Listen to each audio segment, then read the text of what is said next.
Gravando. Muito obrigada. Bom dia a todos. Iniciamos hoje, dia 17 de maio de 2024, a sessão virtual da 8ª Câmara Julgadora do Tribunal de Impostos e Taxas, que está sendo gravada. Estão presentes à sessão de julgamento eu, Isabel Mil, doutora Maria Helena Tavares, doutor João Carlos Silag, doutor Flávio Arantes, só um minutinho, doutor Luiz Felipe de Paula, representante fiscal. Também registro a presença do doutor Rafael Gregorim para realização de sustentação oral, doutora Maria Clara Visoto para acompanhamento do julgamento. Então, inicialmente, agradeço o doutor Luiz Felipe, que está aqui conosco hoje, substituindo o doutor Antônio Tortello. Vamos dar início aqui à sessão. Doutor Flávio, acho que falta só o senhor para confirmar a presença.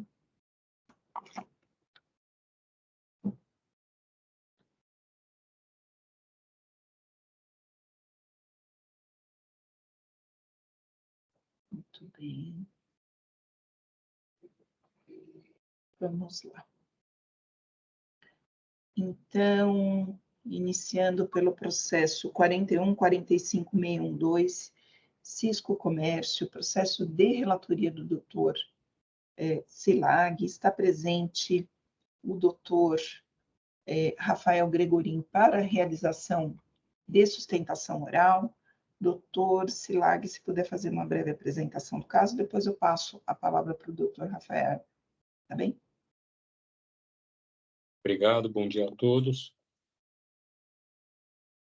Trata-se de um recurso misto, que apresenta 5 acusações, porém as acusações correspondentes aos itens 3 e 4 já tiveram os créditos tributários quitados, certificados pelo Núcleo Fiscal de Cobrança.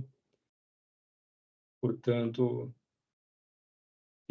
quanto ao item 5 do auto, foi parcialmente quitado. Portanto, permanecem em discussão os itens 1, 2 e 5, sendo que a decisão de primeira instância concedeu o provimento parcial, ele reconheceu parcialmente a procedência do auto de infração, excluindo apenas as exigências fiscais do item 2. Os itens 1 e 2 tratam de creditamento indevido do imposto. No caso do item 1, de operações consideradas tributadas pelo contribuinte como retorno de troca em garantia, mas que são operações amparadas pela não incidência do ICMS, saídas de bens do ativo imobilizado. E no item 2, creditamento indevido do ICMS-ST, decorrente de operações consideradas tributadas pelo contribuinte como retorno de troca em garantia. E desculpa, a infração é a mesma correspondente ao item 1.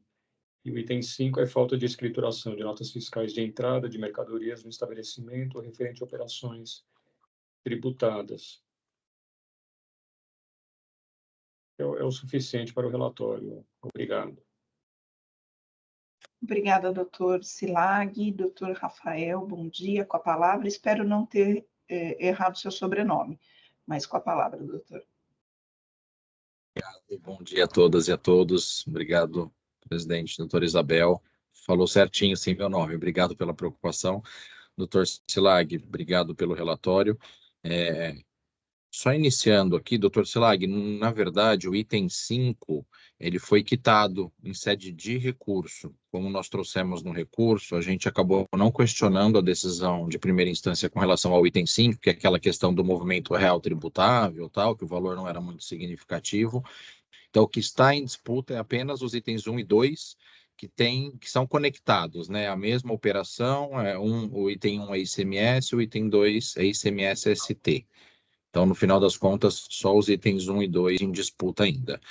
Doutora Maria Isabel, eu posso pedir licença para compartilhar um slide, só para facilitar a visualização? Deixa eu ver se eu consigo aqui.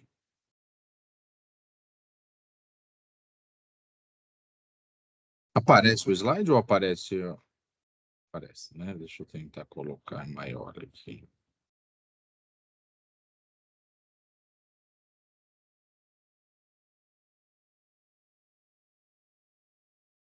Dá para os senhores visualizarem? É que eu já não enxergo mais os senhores agora. Sim, doutor. Tá bom, então vamos lá. Então, de forma bem breve, como eu mencionei, os itens 1 e 2 que estão em disputa são exatamente a mesma acusação, que no caso aqui a Cisco, né, a recorrida, ela teria registrado incorretamente crédito de ICMS, numa operação em que ela faz bastante corriqueira com uma empresa de logística denominada UPS. Essa UPS nada mais é do que uma responsável pelo gerenciamento de todo o estoque da Cisco.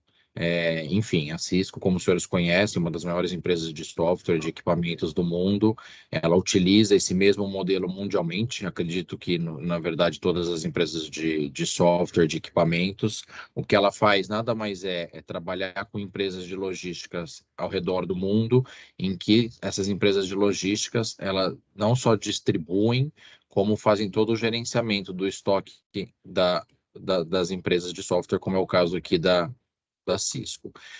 Esse slide é bastante importante porque ele podemos visualizar qual é a operação. Então, aqui de forma muito breve, essa etapa 1, a Cisco, ela importa todos os produtos que vão ser comercializados no território brasileiro. Uma vez importados, e aqui é só para os senhores terem ideia da operação completa, mas o que vai interessar mesmo é essa etapa aqui, ó, a etapa número 5. Então, a Cisco importa os produtos, ela remete esses produtos para a UPS, a UPS é que faz todo o gerenciamento de estoque de todos os produtos que são importados. Então, ela gerencia os produtos, ela estoca, ela remete para os clientes, ela retira dos clientes quando está defeituoso, ela retorna para a Cisco para que a Cisco conserte os produtos, enfim, ela é contratada para prestar esse serviço de forma totalmente completa. Então, a Cisco, quando ela envia o produto para a UPS, esse produto, de forma totalmente conservadora, ele sai 100% tributado, tanto pelo ICMS quanto pelo ICMS-ST. A UPS, na medida da necessidade, ela manda para os clientes todos os produtos, de novo, mais uma etapa da cadeia aqui, ICMS, ICMS-ST 100% recolhido. O que acontece? Muitas vezes o produto não se encaixa no cliente, ou ele precisa ser reposto, ou ele teve alguma avaria, qualquer coisa que possa acontecer com qualquer produto de tecnologia.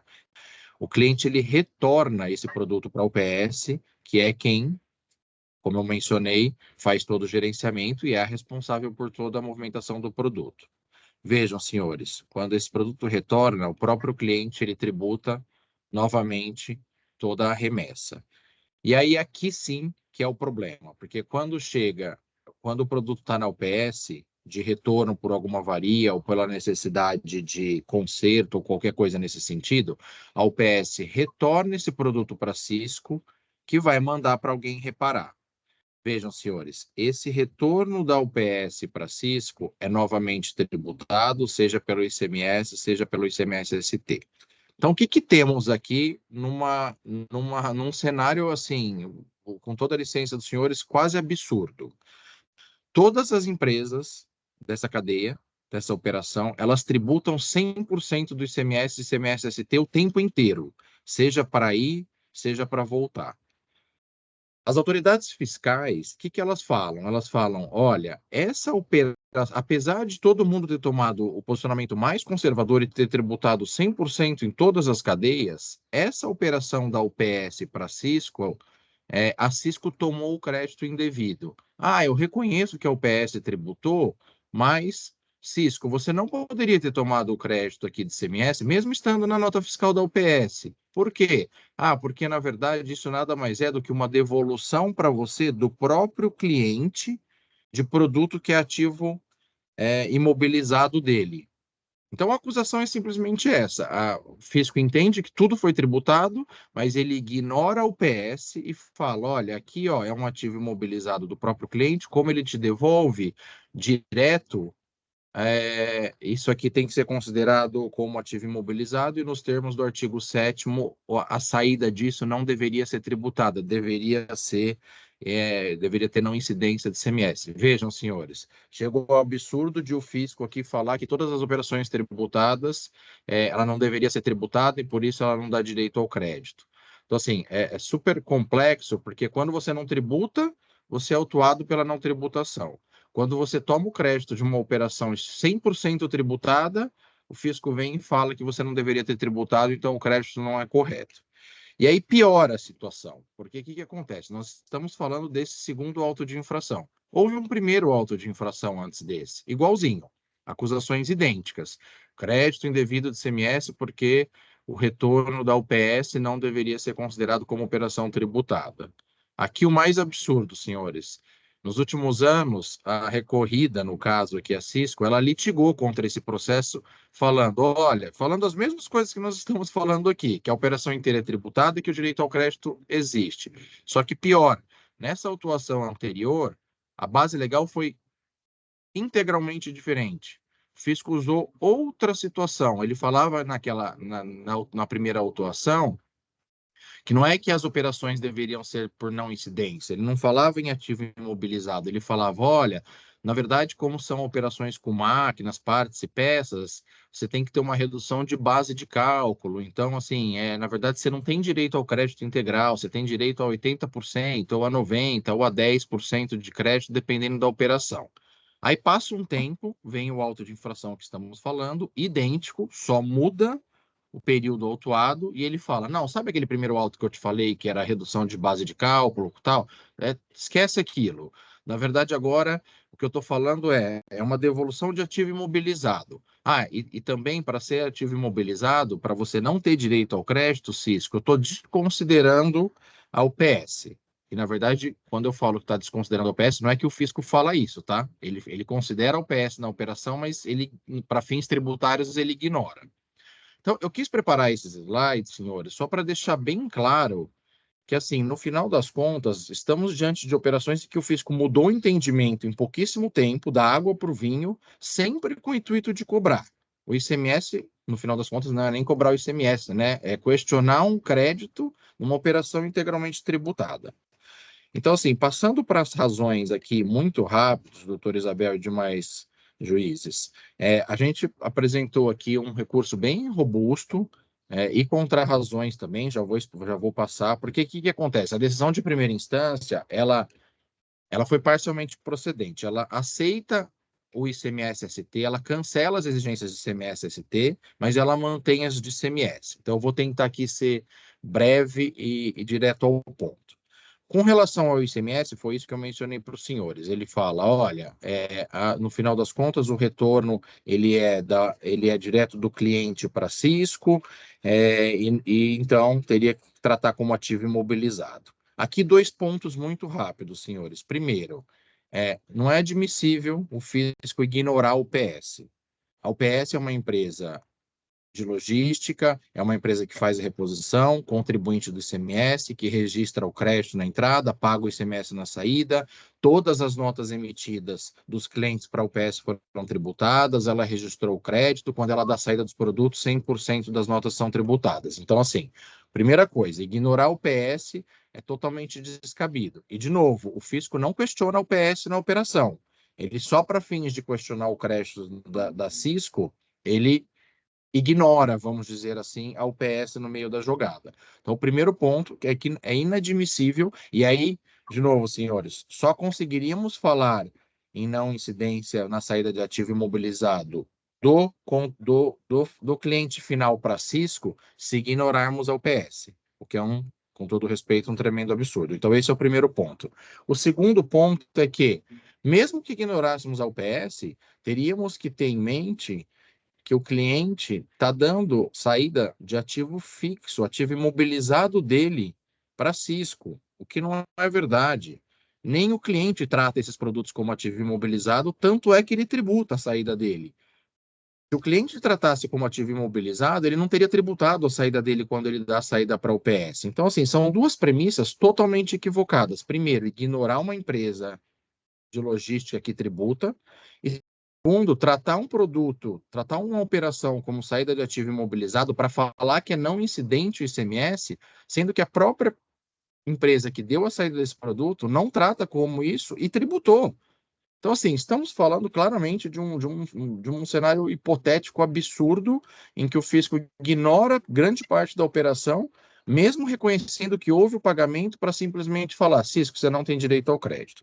Então, com relação ao ICMS, essas são as informações bem básicas, doutora Isabel e demais, com relação a esse primeiro ponto. E o ICMS-ST, vejam, senhores, a recorrida ela foi ainda mais conservadora. Ela tinha apresentado uma consulta para saber como tratava o ICMS-ST nessas operações, porque a legislação é longe de ser clara. Quando ela apresentou uma consulta, a consulta voltou falando, não tem ICMS-ST, porque o MVA é zero, então, no final das contas, vocês não precisam pagar o ICMS-ST. Como eu disse, toda a operação tinha sido tributada pelo ICMS-ST. O que a recorrida fez, o que a Cisco fez e todas as demais empresas elas foram lá e reverteram todos os pagamentos, estornaram todos os créditos, isso tudo com base na resposta à consulta e antes de qualquer procedimento fiscal. Assim, totalmente conservadora. Tinha pago, apresentou consulta, veio a resposta falando que não precisava pagar, reverteu toda a operação. O que aconteceu? O fisco reconheceu a decisão de primeira instância. Na verdade, assim, o fisco autuou, mesmo sabendo que tinha havido o estorno do crédito, a decisão de primeira instância fala, não, já é demais aqui, eles entraram com consulta, eles estornaram o crédito, então, assim, não vamos cancelar o item do ICMS-ST. Mas, aí, de forma inédita, acho que nesse TIT, a decisão de primeira instância, ela vira e fala, vamos cancelar o ICMS, os juros, mas a multa nós vamos manter. Porque a forma do procedimento para estornar os créditos, que a resposta à consulta, inclusive, ratifica, não foi da melhor forma. Quando você vai lá na linha A, B ou C da GIA, na verdade, você deveria ter ido na C, D e F. Então, assim, a decisão ela fala, olha, eu reconheço que houve estorno, não teve nenhum ponto de falta de pagamento, eu reconheço que foi zerada a operação, que não teve mais, a forma com que foi feita está errada, então eu vou manter uma multa, que é uma multa por falta de pagamento. Então, assim, cenário absurdo. Doutora Isabel, eu não quero me alongar, tem muitos argumentos ainda nesse caso, mas acho que o que é importante é ICMS, a operação foi válida, estamos falando de uma operação integralmente tributada e as premissas que foram utilizadas pelo fisco, elas beiram um absurdo, elas vão totalmente contra um auto de infração anterior, que foi integralmente cancelado, inclusive pela Câmara Superior, que fique claro aqui. Então, assim, com relação ao ICMS normal, não poderíamos ter ignorado a UPS, há o reconhecimento de que a cadeia inteira foi tributada, e muito menos falar em devolução de ativo imobilizado do cliente direto para Cisco. Com relação ao ICMS-ST, já caiu o principal e os juros, e aqui a manutenção da multa em que foi feita pela decisão de primeira instância, ela, de novo, né, ela beira o absurdo, porque eles estão mantendo uma multa por falta de pagamento de ICMS, sendo que a própria decisão reconhece que não houve falta de pagamento de ICMS. Como eu disse, senhores jogadores, tem outros vários argumentos, mas eu vou poupá-los aqui, vários argumentos subsidiários, decadência, artigo 100 do CTN, mas eu sei que os senhores conhecem bastante todos esses argumentos, então eu vou poupá-los da sustentação. Como é um caso bem detalhado, eu fico à disposição, doutora Isabel, para qualquer esclarecimento, e eu agradeço já a atenção dos senhores. Doutor Rafael, parabenizo pela sustentação oral e devolvo a palavra para o doutor Silag. Obrigado. Parabenizo também o doutor Rafael pela sustentação oral, pela sua objetividade, combatividade. Tenho um questionamento. O senhor se referiu no início da sua sustentação ao item 5, dizendo que ele havia sido integralmente quitado. Mas eu não sei se eu não encontrei, mas olhando nas peças olhando nos autos, eu só verifiquei um retorno de diligência após o recurso ordinário, que fala que, conforme eu menciono no meu voto, que o item 5 foi quitado parcialmente. Enquanto, acho que eu vou tentar achar nas páginas aqui em que o DARF, ou a GARI foi juntada, doutor Silag, mas o próprio recurso, nosso próprio recurso deixa claro que a gente não está questionando o item 5. Então, mesmo que não tenha sido pago, já te informo aqui que nós abrimos mão. Assim, Mas já acho aqui também a GARI para o senhor ficar mais confortável, já te digo. Só não quero segurá-lo aqui, se quiser prosseguir. tá ok. Não, realmente eu havia entendido que, quer dizer, que o contribuinte não se defendeu do item 5, havendo quitado parcialmente. Só como o senhor se referiu à quitação integral, eventualmente eu faria essa alteração no voto, mas tudo bem. Eu agradeço o esclarecimento. Acho que tem uma certificação nos autos, doutor. Mas integral? Deixa eu ver aqui, aparecer da diligência. Deixa eu só... Trata-se de diligência, núcleos, pareço que foi imputado ao subitem 5.1 e 5.2. Mas parcial, não? É, parcial. Está lá nas folhas 5.5... Não, exato. É que o 5.11. o doutor Rafael disse que havia sido quitado integralmente. Uhum. Eu não encontrei isso nos autos, mas tudo bem. Não vai fazer diferença. Então, indo ao meu voto, o contencioso, então, permanece quanto aos itens Doutor 1. Silag, desculpa te Pois não. interromper, perdão. Nas folhas 5, 4, 7 e meia é onde está a DARI, né, que foi pago o item 5 integralmente. Talvez não tenha sido baixado para certificação, mas Sim. Doutor Rafael, essas folhas que eu mencionei, 5511, me parece que considerou. Mas enquanto o doutor Silag vai perfeito. proferindo o voto, eu vou olhando aqui, tá bem, doutor Silag? Doutor Rafael, a questão é que na hora de fazer o pagamento, aplicou o desconto incorreto. Então, na verdade, embora você tenha tentado pagar integralmente, você não recolheu integralmente. E aí, quando chegou no NFC, ele fez a imputação. Ele distribuiu o que você recolheu e o restante vai ser considerado por ocasião da liquidação. Tá bom, a gente Exato. revisa esses cálculos para analisar. Então, obrigado, doutor Felipe. Obrigado, doutor Felipe.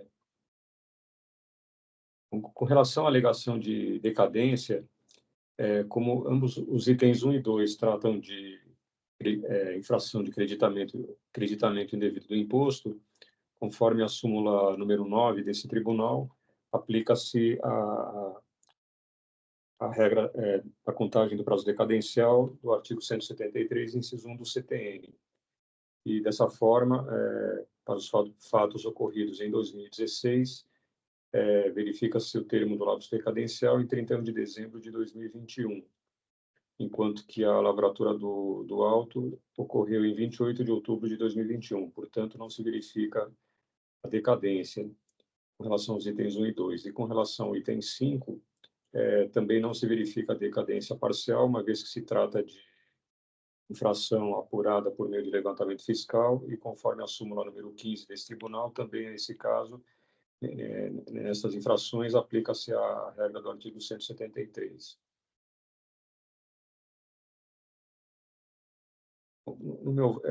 Apesar do doutor Rafael já ter feito uma boa exposição detalhada sobre as operações objeto do auto de infração e o papel da Cisco e da UPS, eu vou destacar brevemente do meu voto essa parte.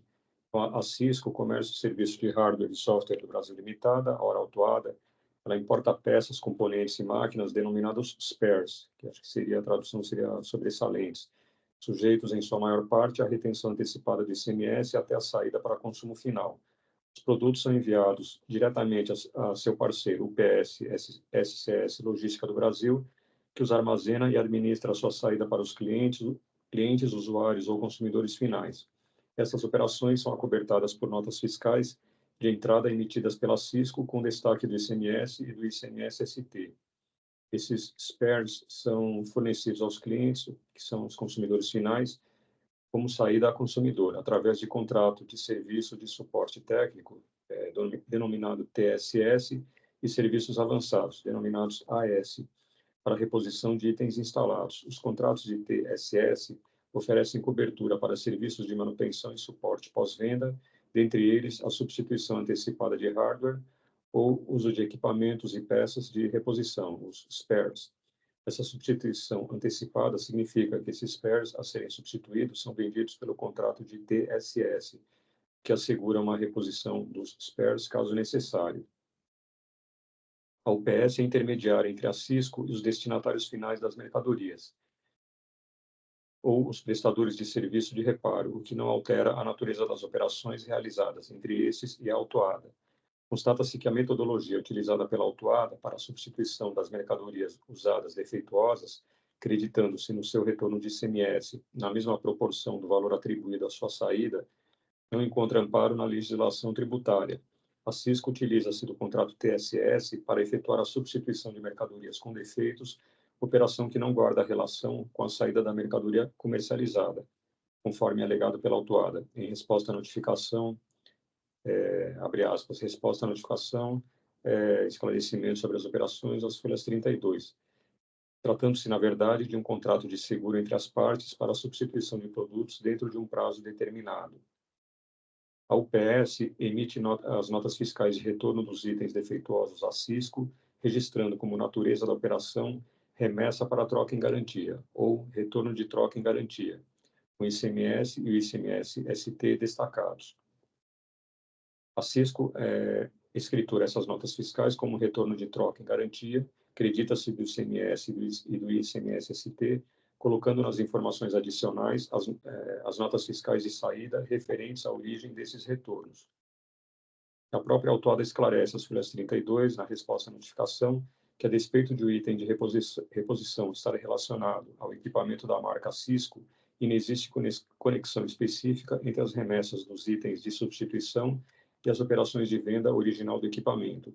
Os itens de reposição fazem parte do contrato de TSS que a Cisco deve cumprir no Brasil, enquanto que o equipamento pode ter sido comprado da Cisco Internacional e não da Cisco Serviços. Dessa forma, no que pertine ao contrato de TSS, o spare enviado pela autuada ao cliente em substituição não é o produto defeituoso que foi consertado, ainda que em todas as notas fiscais de retorno, no campo de observação, bem como na respectiva escrita fiscal digital, conste a informação de retorno em garantia. Trata-se, portanto, de novo fornecimento de produto, razão pela qual esta operação constitui nova circulação de mercadoria, devendo ser tributada normalmente pelo ICMS.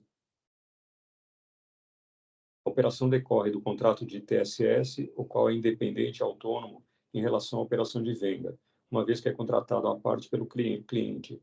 Destarte, a saída de bem do ativo imobilizado do cliente é abrigada pela não incidência do ICMS, conforme o artigo 7º, inciso 14 do regulamento do ICMS, sendo indevido o valor creditado pela autuada.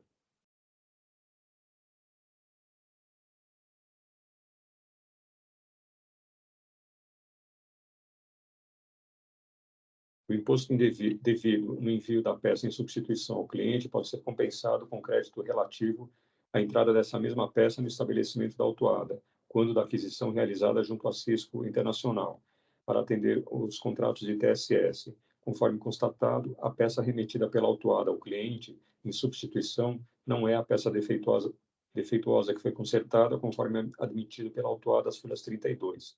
Salienta-se que o imposto incidente sobre a operação de envio da peça em substituição ao cliente deverá estar incluído nos custos do contrato de TSS.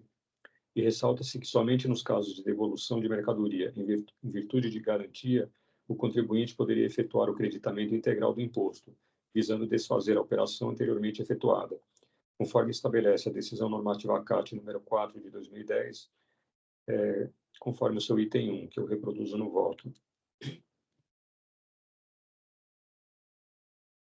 Em decorrência do trabalho desenvolvido pelo Fisco, verificou-se que a autuada efetuou o registro indevido do crédito do ICMS, destacado como incidente nas operações próprias, bem como se apropriou do ICMS-ST, registrado nas referidas notas fiscais de entrada, destacados indevidamente ou a maior, nas operações de devolução de itens substituídos em razão de defeito ou de substituição antecipada de item ou equipamento.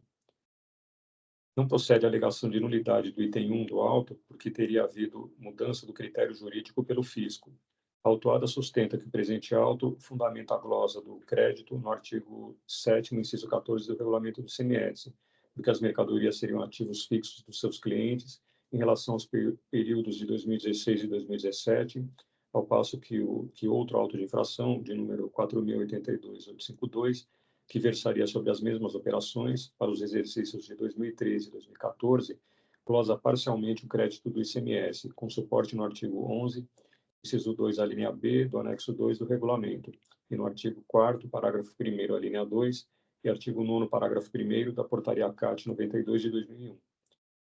O outro auto de infração, de 4.082.852, cuida do benefício fiscal da redução da base de cálculo para saídas de máquinas, equipamentos e veículos usados, ou seja, o comércio de máquinas e equipamentos usados, não se relacionando a operações de simples devoluções de máquinas e equipamentos usados ou defeituosos. Aquele auto de infração foi lavrado considerando-se que o contribuinte teria direito a 20% do crédito das devoluções.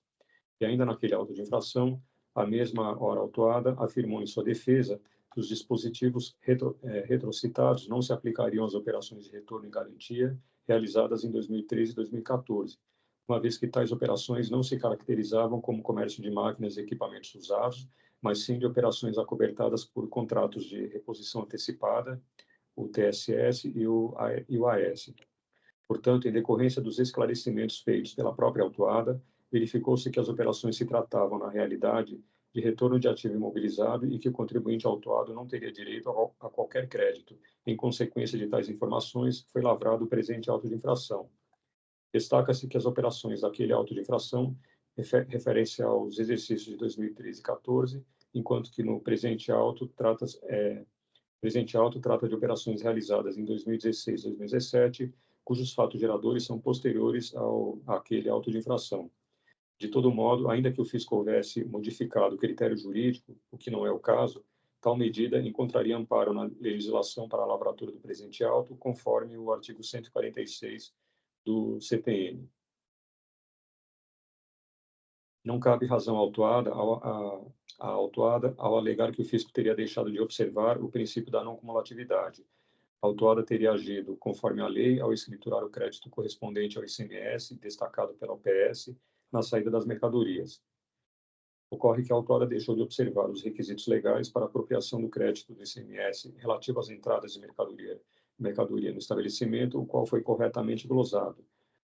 E não merece guarida o argumento de que as operações não se tratariam de devolução em garantia, tendo a autuada apenas o intuito de melhor administrar as suas operações no âmbito do contrato de TSS. Não pode o contribuinte consignar em documento fiscal a natureza da operação para depois, ao ser autuado, alegar que, em verdade, a operação acobertada pela nota fiscal era outra. Igualmente, descabe a alegação de que o fisco teria ignorado a existência da UPS na cadeia de circulação das mercadorias, ao considerar que os clientes teriam retornado as mercadorias diretamente à autuada. Foi constatado que os créditos decorrem de operações com a UPS, ao passo que as mercadorias não integram o ativo imobilizado desta. Portanto, não se aplica a estas operações o disposto no artigo 7º, inciso 14 do regulamento, segundo o qual o ICMS não incide sobre a saída de bem do ativo permanente. E tampouco se pode olvidar que a UPS é mera intermediária entre a Cisco e seus clientes, os destinatários finais das mercadorias, não tendo o condão de alterar a natureza das operações realizadas entre estes e a autuada. Também não prospera a alegação de que as operações de saída de bens do ativo imobilizado por terceiros seriam reguladas pelo artigo 11 do anexo 2 do regulamento, que determinaria a incidência do ICMS com a redução de base de cálculo na saída de máquinas, aparelhos ou veículos usados. Argumenta que, sob a perspectiva do fisco, o referido dispositivo poderia ser aplicado ao presente caso, assim como o artigo 7º, inciso 14 do regulamento, uma vez que ambos regulam a saída de bens do ativo imobilizado usado. Já restou assentado que o envio de peça defeituosa pelo cliente à autuada é considerado como saída de ativo imobilizado do estabelecimento do cliente. Não se pode classificar a operação como devolução ou troca em garantia ou qualquer outro tipo de devolução, por não se encontrar vinculada à operação anterior de venda do equipamento, como admitiu a própria autuada, mas de contrato de serviço técnico, o qual é independente e autônomo em relação à operação de venda, uma vez que é contratado à parte pelo cliente. Assim, diante de todos esses fatos, entendo procedente o item 1. Em relação ao item 2, integralmente cancelado pelo juiz Vapor e objeto do recurso de ofício, a Cisco alega que todos os créditos glosados relativos ao ICMS-ST teriam sido revertidos antes do início dos trabalhos desenvolvidos pelo Fisco, que culminaram com a lavratura do presente auto. As reversões seriam consequência da resposta à consulta tributária número 14.535 de 2016, efetuada pela autuada sobre a incidência do ICMS-ST nas saídas das mercadorias com destino ao UPS. De acordo com a resposta à consulta, as operações de remessa das partes e peças realizadas pela consulente ao UPS estariam sujeitas a uma margem de valor agregado equivalente a zero, tendo em vista que todos os itens são destinados à reposição de produtos defeituosos, compreendidos nos contratos de TSS e sem cobrança adicional do cliente. A interessada afirma que as próprias GIAs ST acostadas ao auto de infração, as folhas 187 a 204, indicam expressamente a reversão dos créditos de ICMS-ST no exato montante em que o crédito havia sido anteriormente registrado, sendo exatamente o mesmo valor exigido pelo Fisco. Entretanto, tais alegações não se sustentam. Constata-se que a autuada não procedeu às correções no campo 006, entradas com crédito, das GIAs, nem na sua escrita fiscal digital, mantendo, pois, o crédito indevido escriturado em seus registros de entradas e na sua apuração. Assim, ainda que tenha efetuado as mencionadas alterações anteriormente à ação fiscal, essas não lograram afastar a infração, uma vez que o estorno do crédito em GIA aplica-se a situações em que a operação sujeita à substituição tributária deixa de ocorrer ou ocorre em valor inferior. No caso ora examinado, em que houve o creditamento indevido, a escrita fiscal digital deveria ser corrigida, com a finalidade de evitar a infração. Na ausência de correção da EFD, o referido crédito permanece na escrita fiscal, podendo ser posteriormente aproveitado pelo contribuinte. Portanto, a autuada deveria ter procedido à correção da sua escrita fiscal e substituído as GIAs ST incorretas por outras com alteração dos valores constantes no campo 006. A interessada, por sua vez, efetuou o estorno dos créditos nas GIAs, deixando, porém, a sua escrita fiscal incorreta com valores indevidos de ICMS-ST, o que motivou a lavratura do presente auto. Não merece menor sorte a alegação de inexistir norma da Secretaria da Fazenda determinando o procedimento a ser adotado pelo contribuinte para a reversão dos créditos do ICMS. A ignorância da legislação não excusa o contribuinte do seu cumprimento. E também não procede a alegação de que a autuada não poderia ter sofrido fiscalização sobre a matéria objeto da supracitada consulta tributária. Os artigos 518 e 519 do regulamento determinam que a resposta à consulta é vinculante, devendo ser adotada pela consulente no prazo estabelecido na consulta. Após o prazo fixado, o contribuinte poderá sofrer fiscalização, a qual poderá culminar com a lavratura de auto. A resposta à consulta tributária número 14.535 não menciona prazo para a adoção dos procedimentos nela prescritos, de forma que este era de 15 dias contados do recebimento da notificação, conforme o artigo 518. No entanto, verifica-se que a autuada realizou as correções de sua escrita fiscal digital e nas GIAs somente após 4 anos. Com relação aos juros de mora, a matéria já simulada, conforme a súmula número 10 desse tribunal, fixando-se os juros conforme a taxa Selic. Assim, em face do exposto, conheço do recurso ordinário e concedo-lhe parcial provimento apenas para fixar os juros de mora à taxa Selic, conforme a súmula número 10, revisada nesse tribunal. E conheço, desculpa, só acrescentando, eu acabei não falando do item 5,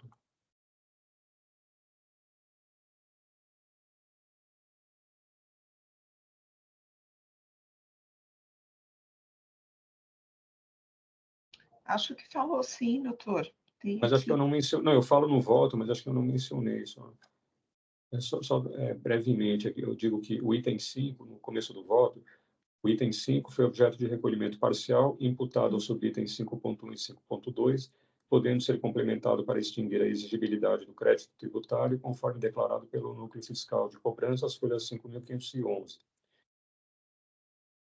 E, diante do recolhimento parcial do imposto referente ao item 5, depreende-se ter havido a confissão da infração apontada pela autuada. E aí eu digo que permanece a lide apenas com relação aos itens 1 e 2. Finalizando, e com relação ao recurso de ofício, concedo-lhe provimento para reformar a decisão recorrida e restabelecer integralmente o item 2. Assim, restam integralmente mantidos os itens 1, 2 e 5 do auto, ressalvando-se que os itens 3 e 4 já tiveram os respectivos débitos fiscais quitados. Esse é o meu voto. Dr. Silag, processo complexo. Parabenizo pela sustentação, pelo voto. Eu confesso que eu fui acompanhando aqui o seu voto, mas o processo realmente ele tem muitos detalhes, né? Então, eu vou pedir licença para o doutor e eu vou pedir vista dos autos para analisar com um pouco mais de calma o processo, tá? Eu acho que tem algumas questões aqui suscitadas na sustentação oral, inclusive, que eu gostaria de analisar um pouco melhor. Mas, antes de levar em vista, a representação quer fazer alguma manifestação ou aguarda o retorno dos autos?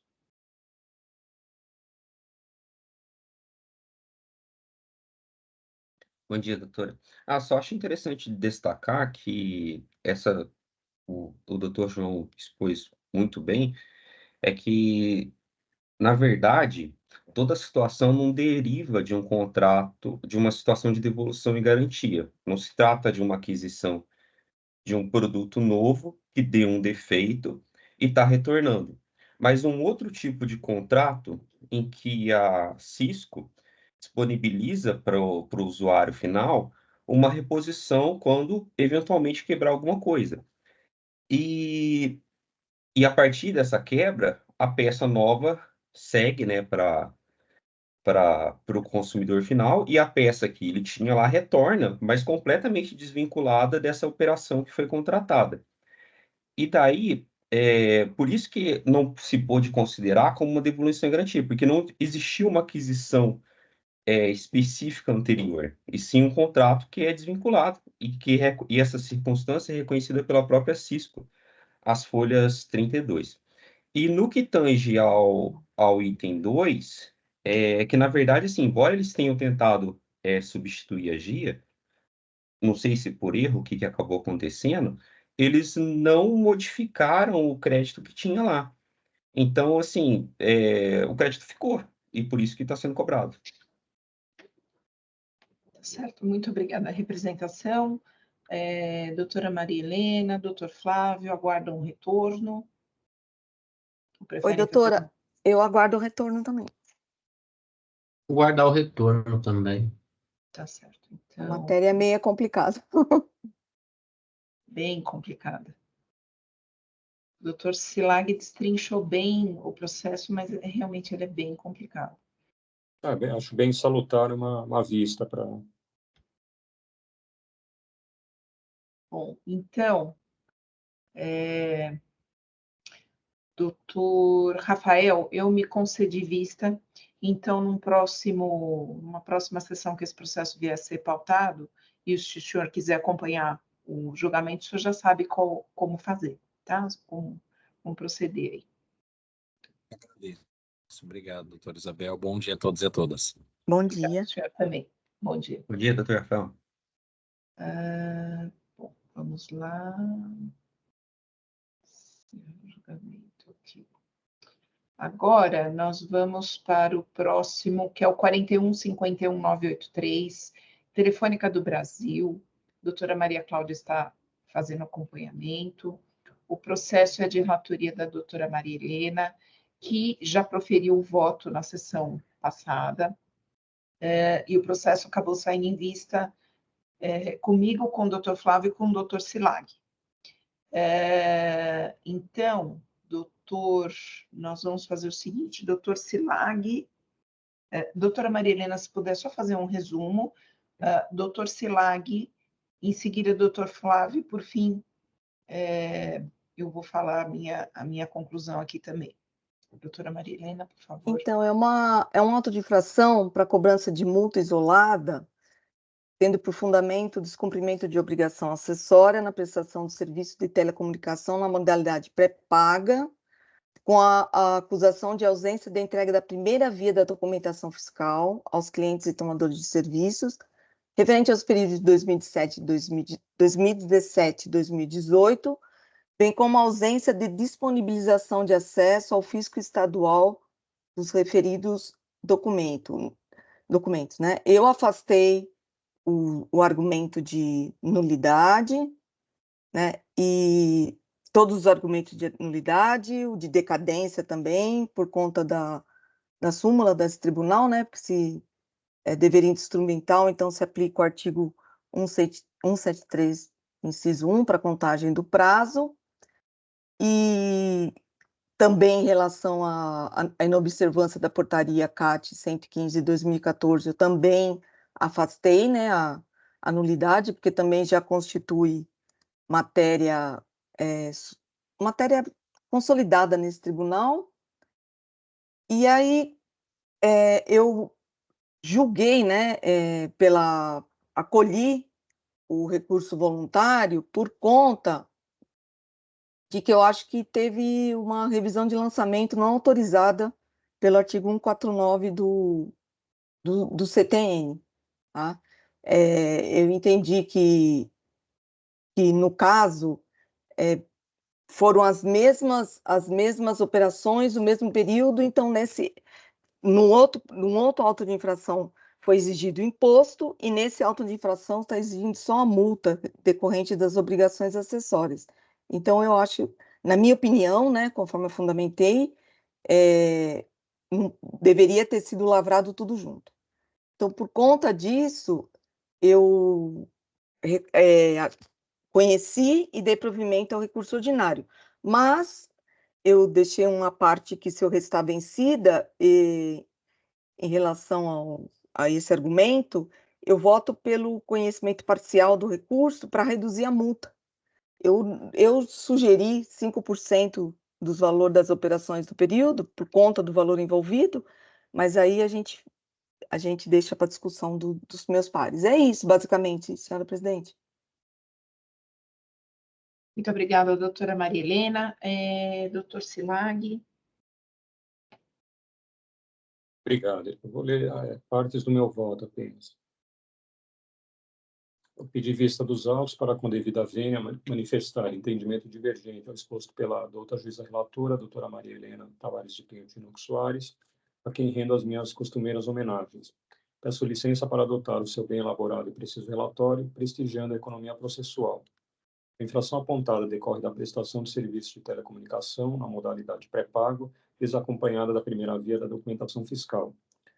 A ilustre relatora decidiu pela nulidade do auto porque teria havido a revisão indevida do lançamento realizado pela lavratura de um auto de infração anterior, 4.146.639, contra a mesma hora autuada, referente ao mesmo período, janeiro de 2017 a dezembro de 2018.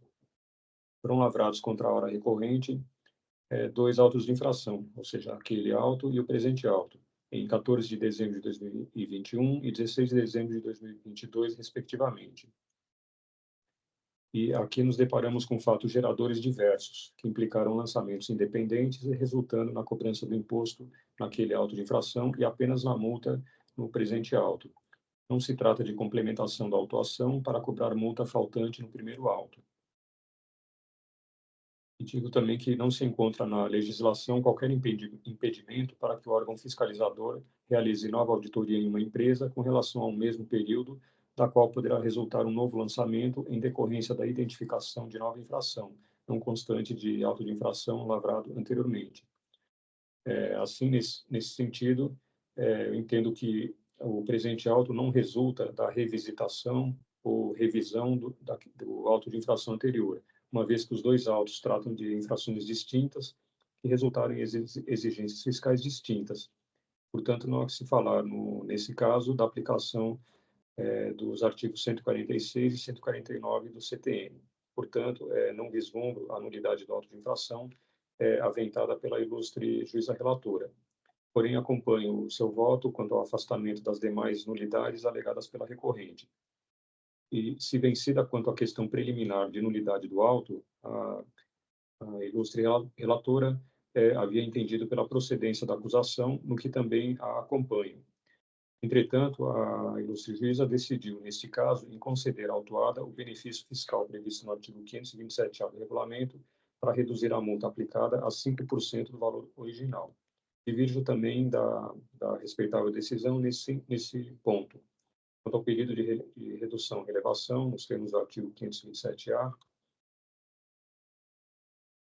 eu digo que um dos requisitos objetivos de que a infração não tenha sido praticada com dolo, fraude ou simulação, com relação a essa questão, realmente, a esse critério, não há uma declaração formal nesse sentido no presente auto. No entanto, a conduta infracional decorre da omissão do contribuinte da disponibilização aos seus clientes e à Fazenda Pública de informações e valores referentes às operações prestadas, conforme prescrito na legislação de regência, de forma a embaraçar os trabalhos de fiscalização e de apuração dos tributos devidos. Portanto, entendo que tal comportamento reiterado do contribuinte não enseja a concessão do benefício fiscal requerido. Constata-se as folhas 2 dos autos que o valor total das saídas e prestações realizadas pelo estabelecimento infrator nos 12 meses anteriores à lavratura do auto foi de quase 22 bilhões de reais. Assim, conclui-se que uma empresa desse porte econômico deve ter uma estrutura contábil e fiscal apta a evitar a prática de infrações tributárias. A redução das multas, se concedida à autuada, não envia aos demais contribuintes a mensagem desejada pela sociedade, de respeito ao princípio da isonomia. E também os antecedentes da recorrente não militam a seu favor. Conforme destacado na manifestação fiscal, as folhas tais, abre aspas, a questão de falta de acesso ao sistema de consumo dos serviços de comunicação é assunto que já foi tratado em outro auto de infração, quer dizer, um terceiro auto de infração, e continua embaraçando a fiscalização de auditar valores que são retirados da base de cálculo do ICMS sem qualquer menção no documento fiscal, fecha aspas. Portanto, entendo que a conduta da recorrente não recomenda que lhe seja concedido o benefício fiscal da redução das multas. Afasto também a alegação de confiscatoriedade da penalidade aplicada, inclusive nos termos do artigo 28 da Lei 13.457. Afasto a questão da atualização indevida da base de cálculo da multa, matéria objeto da súmula número 13, e fixa-se o valor fixa-se os juros moratórios, a taxa Selic, conforme a súmula número 10. Assim, o meu voto é no sentido de conhecer o recurso ordinário e conceder-lhe parcial provimento apenas para limitar os juros de mora à taxa Selic nos termos da súmula número 10, revisada nesse tribunal. Esse é o meu voto vista.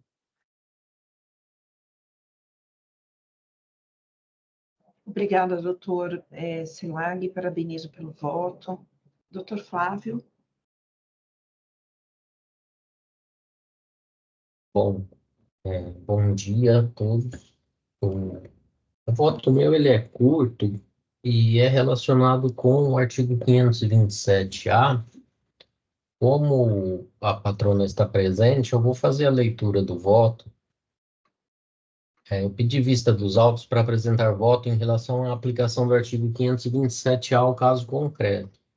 De início, rendo minhas homenagens à ilustre relatora doutora Maria Helena e adianto que acompanho seu voto em todos os aspectos, exceto no tocante ao acatamento do argumento de impossibilidade de revisão do lançamento por parte da autoridade administrativa, de acordo com o qual estaria havendo a revisão do lançamento do AIN 4146639 por meio do presente AIN.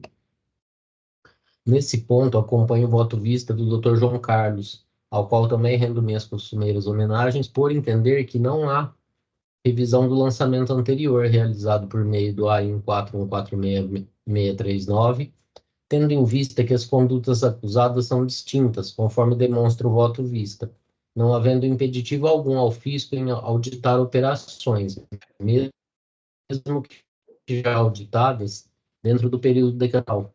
Tampouco em realizar o lançamento, caso sejam constatadas infrações distintas das já lançadas em auditoria anteriormente realizada. Dessa forma, entendo que a autuação é procedente.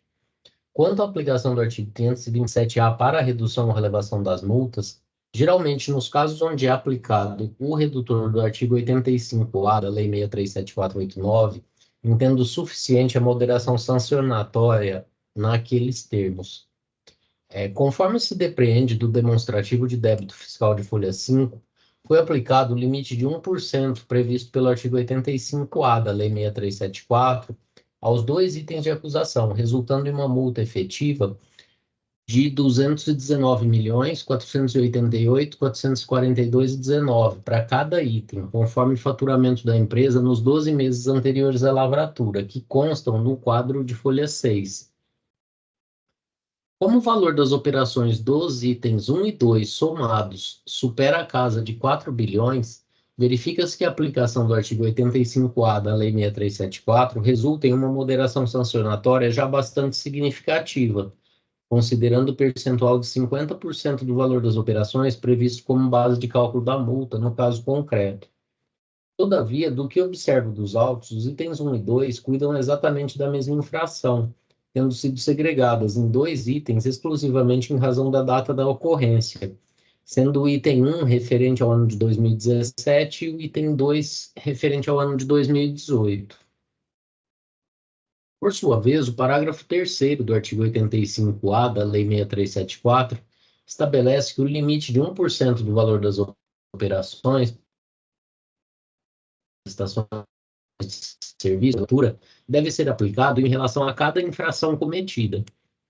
Desta forma, conforme se observa facilmente o débito fiscal de folha 5, caso tivesse sido lavrado um único item de acusação, compreendendo os anos de 2017 e 2018, tendo em vista que a infração é exatamente a mesma nos itens 1 e 2, o valor da multa exigida no presente AIN seria a metade do crédito tributário constituído.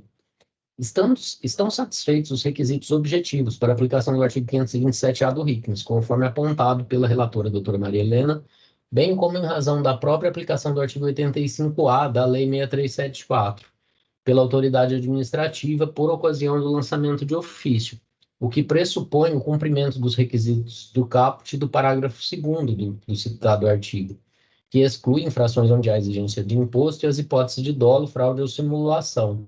Também não há vedação em razão da reincidência, pois não se trata das infrações previstas no parágrafo 2º do artigo 527-A do RICNES. Ressalto que a análise do porte econômico do contribuinte, bem como dos antecedentes fiscais, são elementos de dosimetria para aplicação do artigo 527-A do RICNES, e não requisitos para a concessão da benesse, conforme apontado pela ilustre relatora.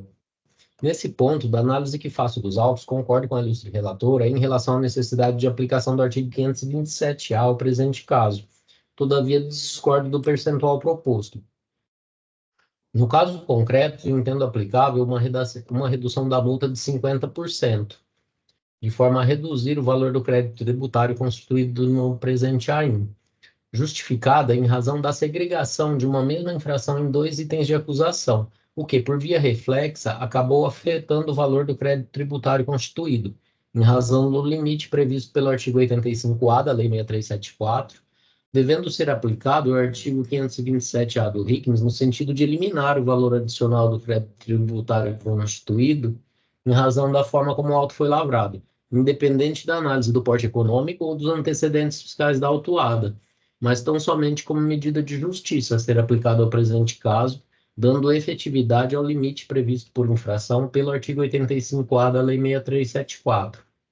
Assim, quanto à aplicação do artigo 527-A do RICNES ao presente caso, concordo com a ilustre relatora, porém entendo que o crédito tributário deva ser reduzido para metade do valor, conforme fundamentado, ao invés de reduzir da multa para 5% do valor das operações, conforme proposto pela relatora.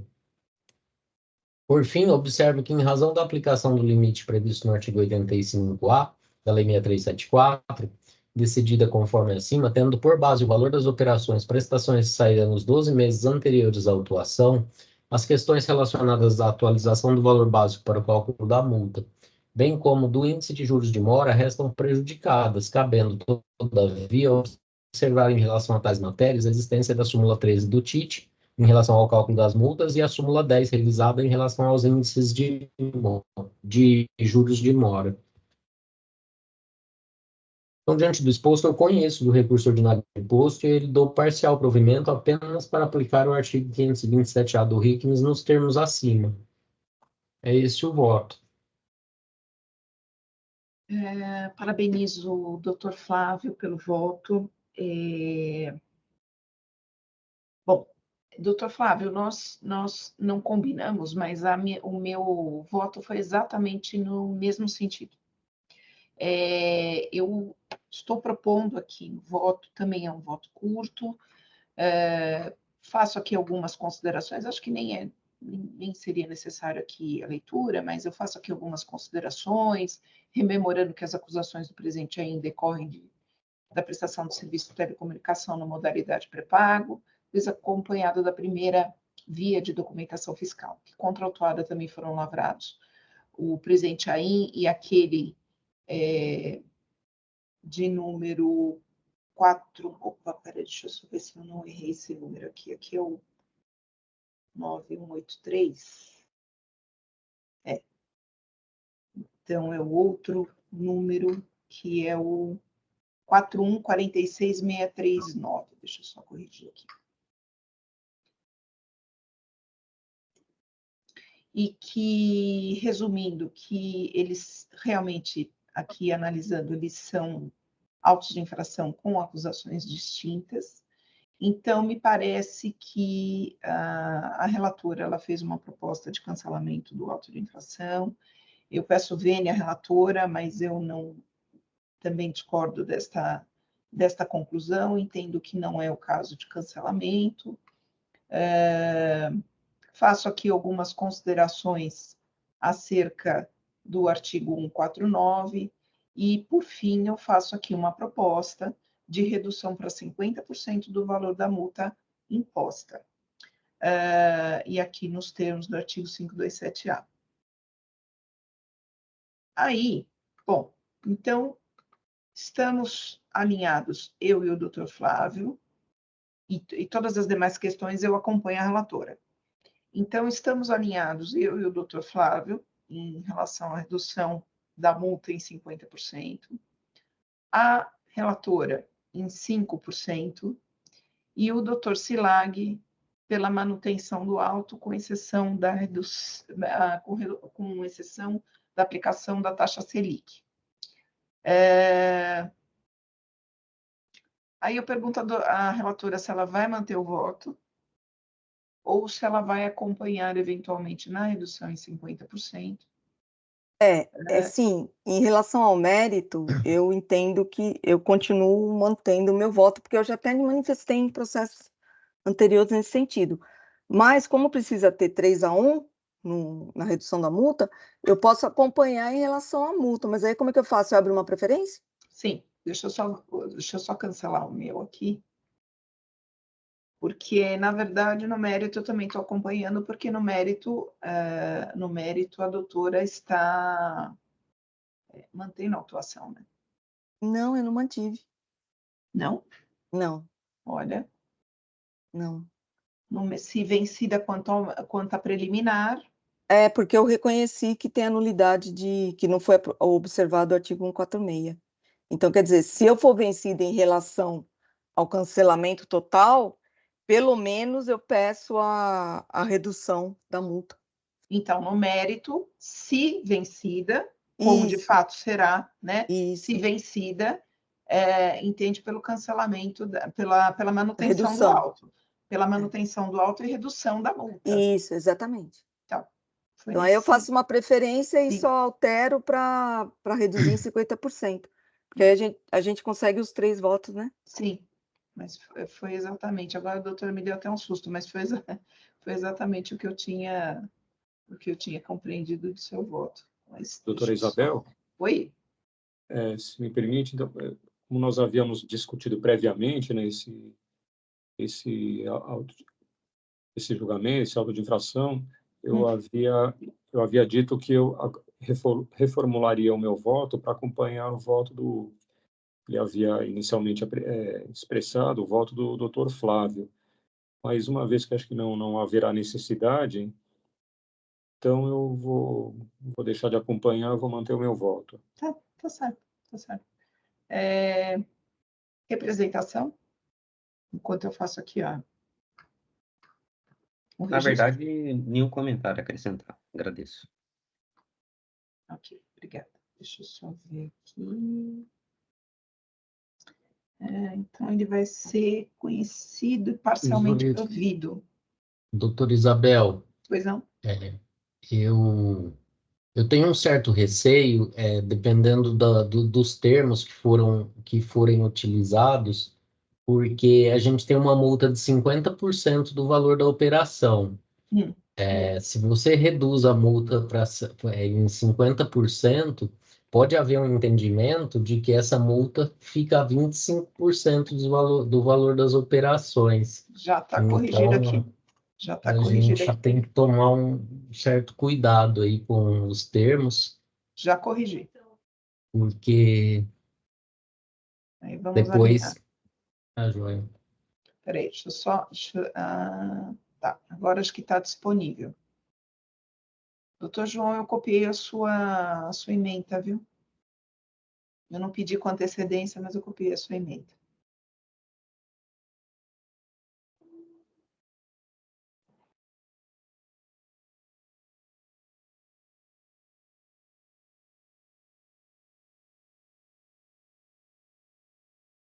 Deixa eu só ver se eu tenho que corrigir mais algum lugar aqui.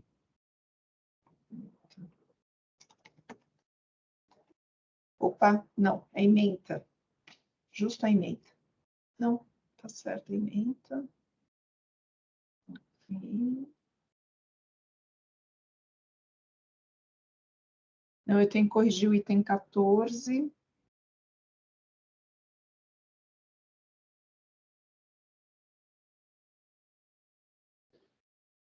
Eu tenho que corrigir o item 14. Ah, que bom, não vai aparecer o item.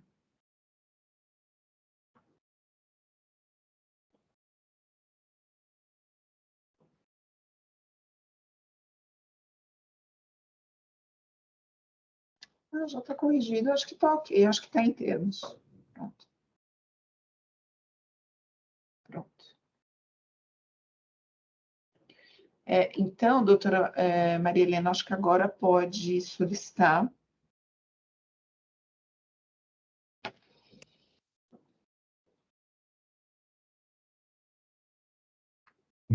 Doutor Como Isabel. que eu coloco? Eu modifico o voto? Porque aqui tem dois... Tá assim, ó. Confirmar voto ou modificar voto? Eu ponho no modificar? Ou eu confirmo e peço preferência? Espera só um pouquinho, que o doutor Flávio observou alguma coisa. Espera só um pouquinho, que eu acho que eu vou ter que registrar de novo. Diga, doutor Flávio. O item 14 aí do voto propõe a redução para 50% do valor da operação. Teria que ser para 50% do valor da multa aplicada, alguma coisa dessa forma aí. Verdade. Propõe a redução. Estava assim, eu corrigi, coloquei operação. Propõe a redução para 50% da multa aplicada. Aí, deixa eu só ver se está redação, recurso, nova redação, a emenda acho que está correta, porque recurso,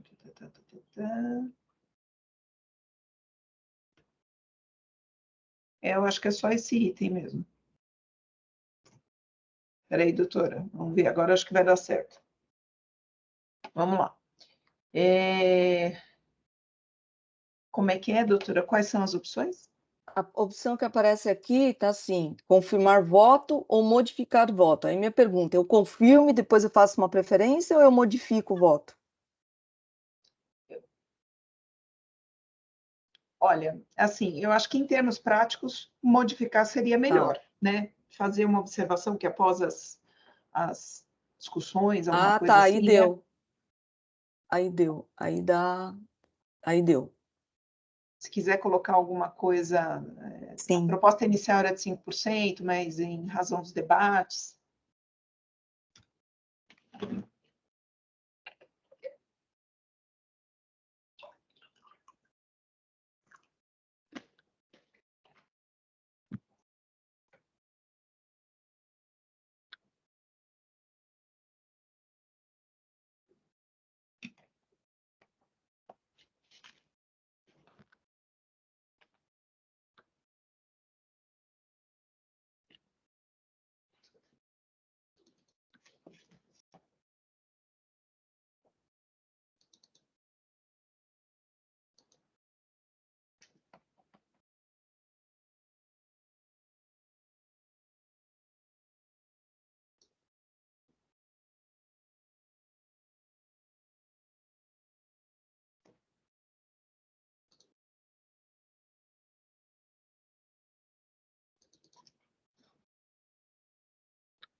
Registradas, doutora.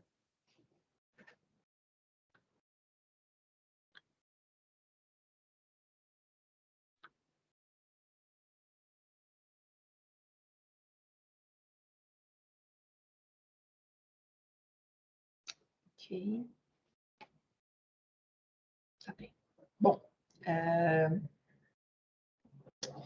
então eu vou encerrar debates.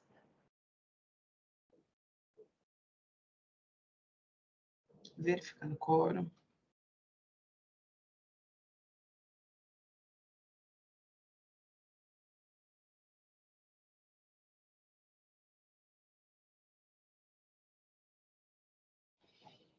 Bom, eu vou encerrar a votação e eu vou registrar o voto.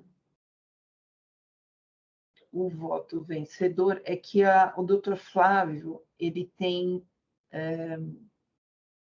ele fundamentou, pelo que eu li, pelo que eu acompanhei do voto dele, ele acompanhou, ele fundamentou o voto, a manutenção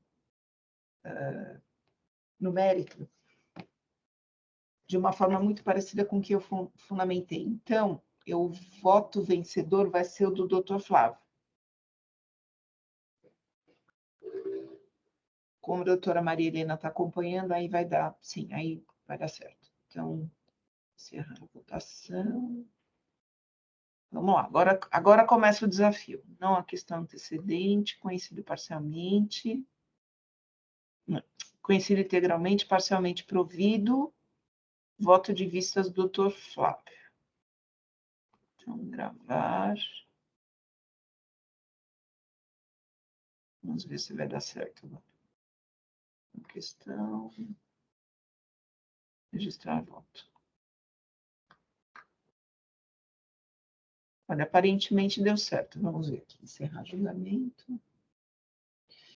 Deu certo. Então, doutora, perdi, cadê a doutora Maria Clara? O resultado, então, o processo 41.51983, o recurso ordinário foi conhecido, parcialmente provido, nos termos do voto, vencendo o voto do doutor Flávio. Perfeito, muito obrigada. Obrigada, doutora. Então, encerrado. Muito bem. Ok.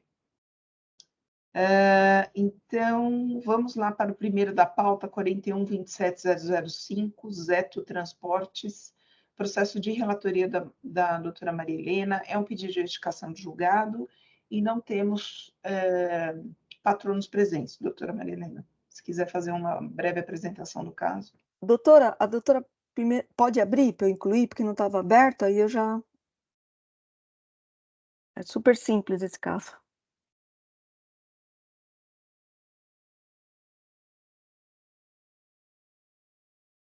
Pronto. Super simples, rapidinho.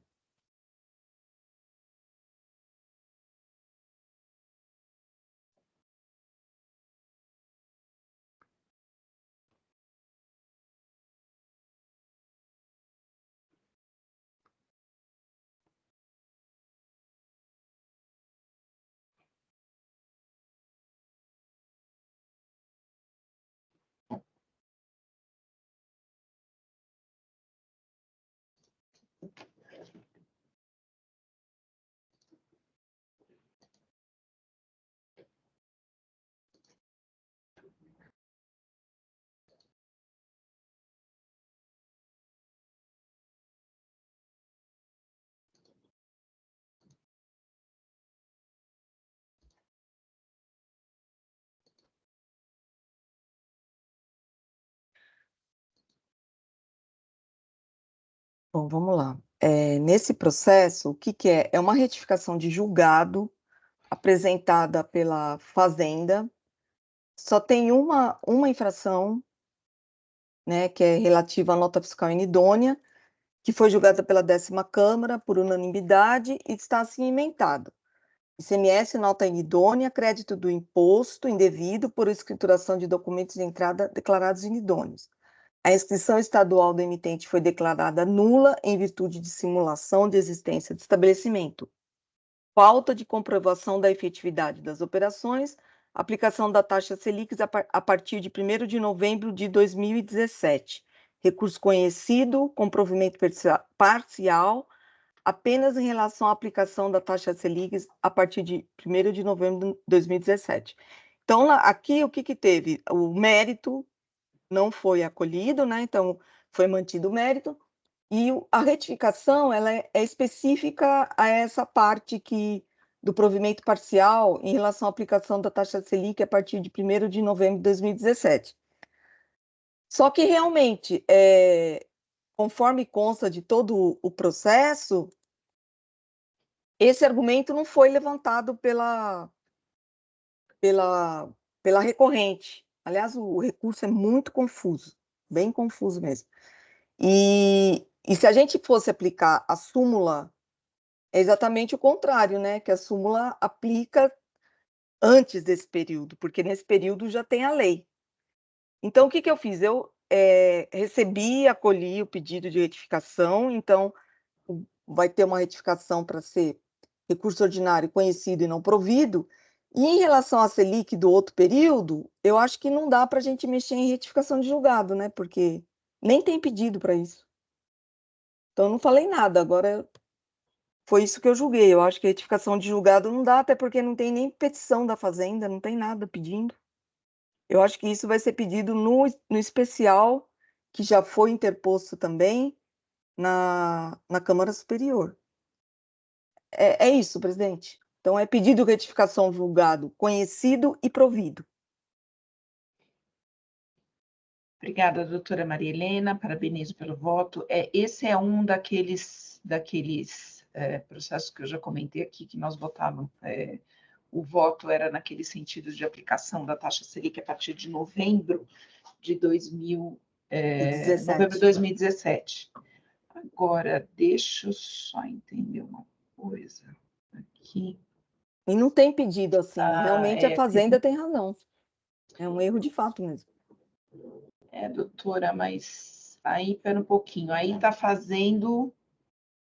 Peraí, a doutora, então... Eu acolhi o pedido de retificação para reconhecer o erro de fato. E aí o recurso ordinário vai ficar, em vez de provido parcialmente, vai ficar não provido. Doutora Isabel, e uma outra questão interessante é que se destaca, né, nesse pedido de retificação, que a Fazenda acabou fazendo, é que a gente já considerou isso por ocasião da lavratura. O auto já Exatamente. foi lavrado com essa redução da súmula. Exatamente, Então, também. por alguma razão, deu-se provimento por uma situação que já existia, entendeu? Não era nem O auto necessário. é de 2019. Mas as operações são de novembro de 2014 a abril de 2015, Sim, né? sim, doutora, mas a questão é que eles reduziram os juros a partir de novembro de 17 e não antes. Então, assim, a Fazenda já estava aplicando na lavratura a partir de novembro de 2017. Então, a gente não está falando do período de antes. O de antes não foi resolvido na decisão anterior. O que foi resolvido é o de depois. E o de depois a gente já tinha feito a redução na lavratura. Agora eu estou na dúvida. Talvez em especial isso venha, talvez em especial para aplicar a súmula. Sim. Talvez venha. Eu até sugeri, né, para, de repente, se não fosse o caso, apesar de já a representação estar aqui justificando, dizendo que já é aplicado, mas talvez seria o caso da representação fazer uma petição. Então, porque no pedido de retificação de julgado a gente está restrito, né? Não pode. Normalmente é feito, né? A representação tem atuado para evitar que a cobrança chegue nesses termos para inscrição de dívida ativa. Então, é possível que vá ser feito. Tem recurso o especial procedimento. nesse processo? Tem. Entrou com os dois, com a retificação e com o especial. Então, enfim. Doutor A Câmara Superior vai arrumar isso aí, com certeza. Porque o recurso é só para isso mesmo, porque no mérito perdeu. Não tem prova, não tem nada. Doutor Silag, doutor... Nossa, caiu? Alô? Não. Obrigado. Mas Caí? Não, eu estou aqui, né? Estou aqui, não, eu achei que eu tinha caído. Caiu, não. Não caí, não, estou aqui. Obrigado, mas não tenho nada a acrescentar. Tá certo. Doutor Flávio? Nesse caso aí, talvez fosse interessante a representação fiscal pedir a aplicação da súmula 10 revisada e desistir do recurso especial, né? Porque tá... Não, mas eu acho que o especial é do contribuinte, não é? Não, é dele mesmo. É da Fazenda? Da Fazenda. Ah, bom, também, né? Já economizaria aí um... Então, mas ela vai pedir em retificação de julgado, eu acho que não cabe. Esse é o ponto. Eu acho que tem que ser no... Mas eu acho que estão resolvendo desse jeito, viu, doutora? Também retificação? Eu acho que estão resolvendo desse jeito, porque é só a súmula, né? eu Economizaria um bom tempo no processo, aliás, né, doutor Flávio? Economizaria um bom tempo. Esse recurso especial vai lá para a Câmara Superior para resolver matéria simulada, né? Poderia aplicar a súmula 10 revisada aqui, desistir do recurso especial, daria para inscrever em dívida já ao alto. E é o que vai acontecer daqui, lá na frente, né? Sim, com certeza. Na Câmara Superior é o que vai acontecer. Mas a Câmara, eu não sei. Eu não sei se a minha dúvida é pedir isso em retificação de julgado. Não, teria que a parte pedir, né? Exatamente. Ou a Fazenda, né? O doutor Luiz não consegue peticionar nos autos, né?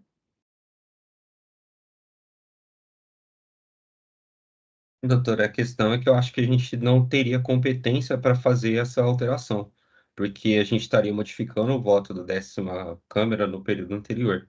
E essa competência de modificação só é do Tite.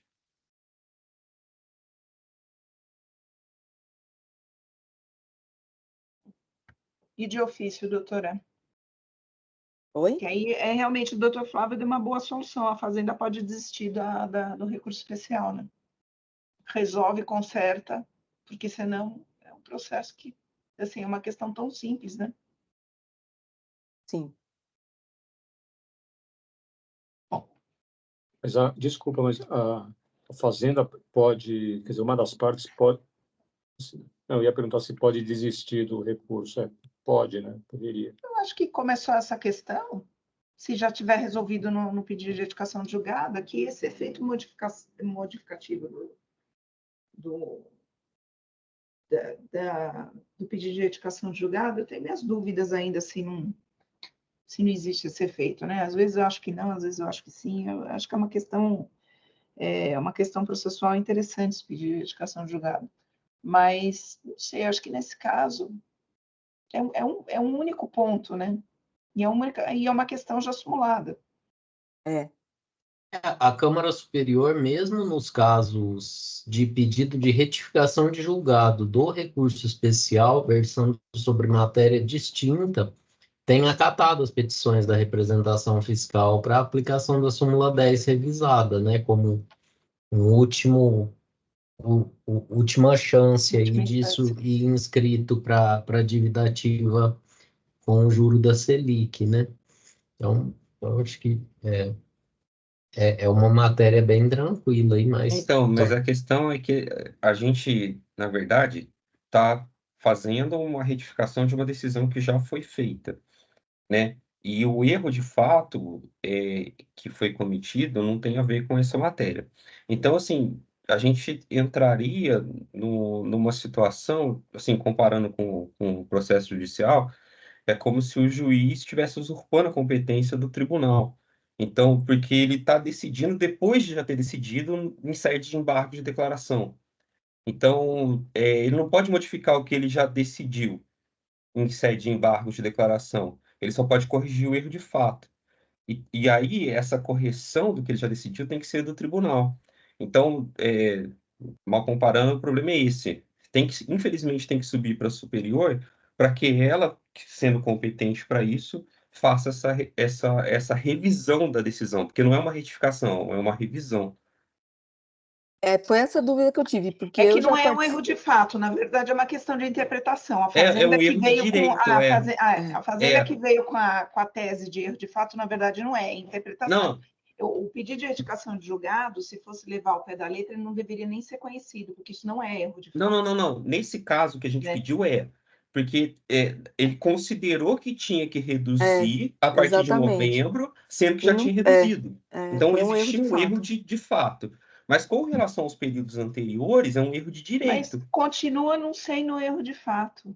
É lógico, eu não quero esticar aqui, mas é assim, continua não sendo erro de fato, porque veja bem, se Hum. está sendo aplicado algo que já está nos autos, não tem efeito. O efeito é só confirmar o que já está nos autos, então não é um erro de fato. É que a Fazenda veio com essa tese, mas não é um erro de fato. Assim como os embargos, sim, ele tem efeito modificativo. Os embargos têm efeito modificativo. Ele pode sim modificar, a depender da omissão Ou ou, do erro de fato, ou sim. do. Mas é que no período anterior não teve essa situação que a gente está discutindo. O período Assim, anterior é uma simples discussão de direito mesmo, e sim, aí cabe a instância superior revisar, né? sim. Esse é que é o problema. Infelizmente vai ter que subir. Bom, Não vai ter jeito, né? a representação não tem como, pelo que a representação está dizendo aqui, ela não tem nem como peticionar e não tem, enfim, pretensão de Não, petição. esse Não, não. pedido já foi feito em sede de recurso especial, Sim, mas foi né? antes da súmula. Foi antes da súmula, né? Então, isso foi antes da súmula. Então, nesse meio do caminho, porque eu olhei aqui, acho que foi em 2019 isso. No meio do caminho teve uma súmula, que, a meu ver, a questão realmente seria muito prática, né, para ser resolvida. Mas, como não é possível resolver, doutora Maria Helena, então, vai, ela não, ela conhece e dá provimento ao recurso, ao pedido de indicação de julgado, o processo sobe e para resolver uma questão já resolvida. Doutor Selag, alguma observação? Não, eu já havia obrigado, eu já Ah, havia me manifestado no sentido é que de depois a gente acompanhar. falou de novo, né? Por isso que eu Assim, estou não, mas perguntando. eu também estava pensando, mas eu também acho que não, com é, diante do que o doutor Felipe argumentou, então acho que não há o que fazer, então eu vou acompanhar a doutora Maria Helena. Tá certo. Doutor Flávio, eu também acompanho a doutora Maria Helena. então vamos lá. Eu ia fazer aqui uma preferência só para dizer que eu não conheço do pedido de indicação de julgado, mas eu vou acompanhar nesse caso a doutora Maria Helena. Então, vamos lá, já está registrado o voto. Encerrar debate. Está registrado recurso ordinário conhecido, não provido.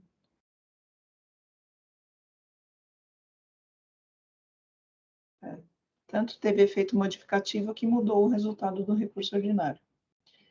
Vamos lá.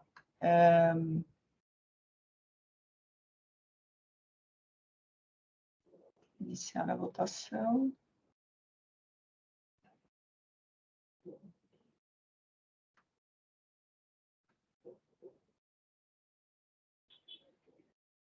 Muito bem. Então, o processo 41.27.005, o recurso... Perdão. Pedido de retificação de julgado foi conhecido e provido, e o recurso ordinário conhecido e não provido. Encerrar o julgamento. Muito bem. Vamos lá, então. Processo 41.49.367, têxtil Canatiba, processo de relatoria do Dr. Flávio. Doutor Flávio, não temos presentes para acompanhamento do julgamento, e o senhor já externou a intenção de retomar a análise desse processo. O senhor prefere que eu devolva para a agenda de pauta ou devolvo para o relator? Para o relator, por favor.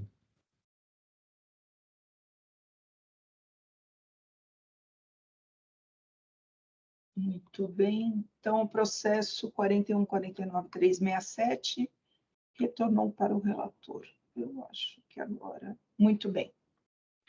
Terminamos a pauta. Doutora Maria Helena? Em tempo. Então, eu agradeço a dedicação de todos, agradeço o doutor Felipe que atendeu aí a substituição, e eu dou por encerrada, então, a sessão de julgamento do dia 17 de maio de 2024 da 10ª Câmara Julgadora, da 8ª Câmara Julgadora, e peço a gentileza para o Oswaldo encerrar a gravação.